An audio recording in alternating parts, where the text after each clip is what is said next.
Les vautours rôdent autour de Dakar. Ousmane Sonko a enfin été placé en détention provisoire pour des raisons politiques.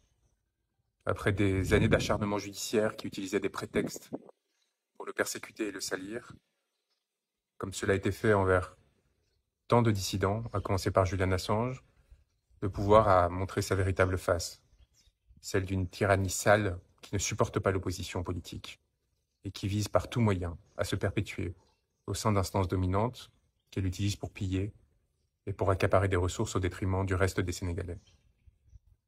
C'est avec un sentiment de dégoût et de vilainie très fort que j'ai accueilli cette nouvelle et la démonstration, encore une fois, que l'appareil judiciaire sénégalais n'était pas en mesure de faire respecter l'état de droit face à la volonté toujours plus écrasante de ses dominants et de ses instances politiques.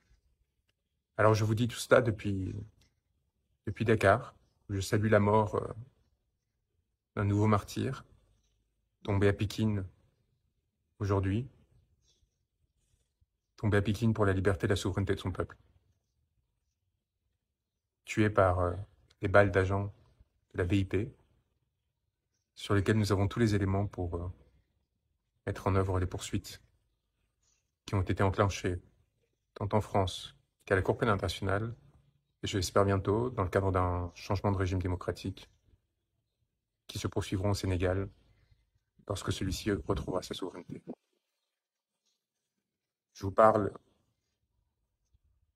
non pas en fugitif, déguisé en femme, mais en effet porteur d'une robe.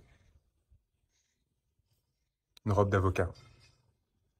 Une robe d'avocat qui m'a valu l'émission d'un mandat d'arrêt international de la part d'un gouvernement qui n'a, semble-t-il, plus idée de ce que représente l'état de droit, qui pense que lorsque cela ne suffit pas de poursuivre des individus injustement, il peut s'attaquer à ceux qui portent sa parole, le représentent, et ensuite aux journalistes qui la relayent dans l'espace public. Je tiens à saluer le courage de beaucoup de journalistes sénégalais qui, contrairement à leurs collègues oligarchisés français, ont au moins cette passion de la diversité et de la différence, même si certains sont pris dans les raies de la propagande. J'ai lu encore des insanités à mon sujet, comme quoi, dans Le Monde, journal qui appartient à l'oligarque que l'on sait, qui censure les articles ou les papiers lorsqu'ils me sont trop favorables, ils savent de quoi je parle, et à l'inverse, tente de salir chacune de nos initiatives et raconte des anecdotes absolument délirantes, comme quoi on serait en fuite, changeant de maison en maison au sein de Dakar, sans téléphone laissé à Paris. Désolé de vous décevoir, mais la réalité est à la fois beaucoup plus complexe et beaucoup plus enchanteuse que celle que vous tentez d'écrire pour détruire vos ennemis et non pas faire votre travail, contrairement à ce que vous espérez faire croire aux autres, mais servir des intérêts que l'on sait. Nous sommes ici sereins, travaillant, dur, pour nous assurer du respect des droits des personnes qui se sont engagées dans ce territoire pour leur liberté et leur souveraineté, et constatant une forme d'inertie assez sidérante de la part, d'une part de la communauté internationale, mais également de la France, mon pays, qui détient une base militaire à quelques mètres du lieu où je suis, et qui craint probablement de la perdre, et qui, par crainte de la perdre, est prête à s'asseoir sur tous les principes qu'elle a revendiqués ces dernières années, et qui ont fait son prestige et sa valeur au cours de l'histoire. Cette France qui n'a eu aucun mot pour dénoncer l'arrestation d'Ousmane Sonko. Cette France qui a participé à sa persécution en soutenant le mandat d'arrêt émis à mon encontre.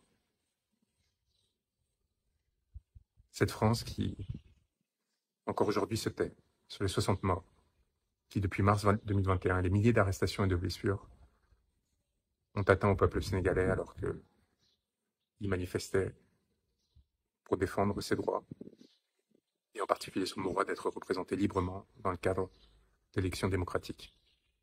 Alors c'est sûr qu'en France, on n'est pas habitué à des peuples qui luttent pour la démocratie, tout simplement parce que notre démocratie a été tellement avariée par ces jeux oligarchiques, par ces compromissions successives, par ces distorsions institutionnelles, qu'elle a perdu tout goût à la liberté et à la démocratie. Et alors, quand elles voient un peuple se lever, son élite, ses petits gouvernants, voient des échos de luttes passées qui ont pourtant fondé notre régime et qui ont trouvé de glorieux épisodes depuis, y compris au sein des Gilets jaunes, et bien avec l'inquiétude des dominants qui craignent pour leur position et la défense de leurs intérêts.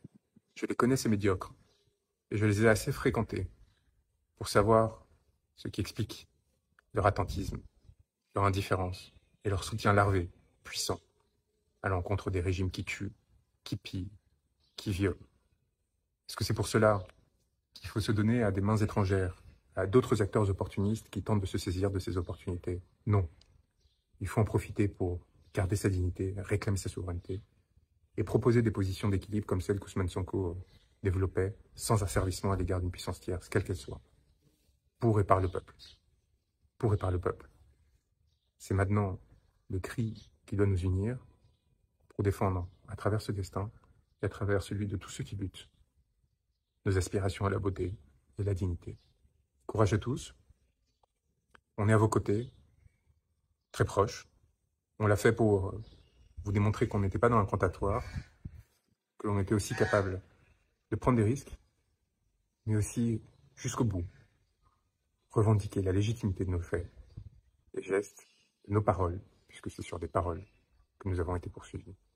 Notre droit, notre devoir impérieux de porter assistance à ceux qui nous l'ont demandé sans céder à une quelconque forme de pression.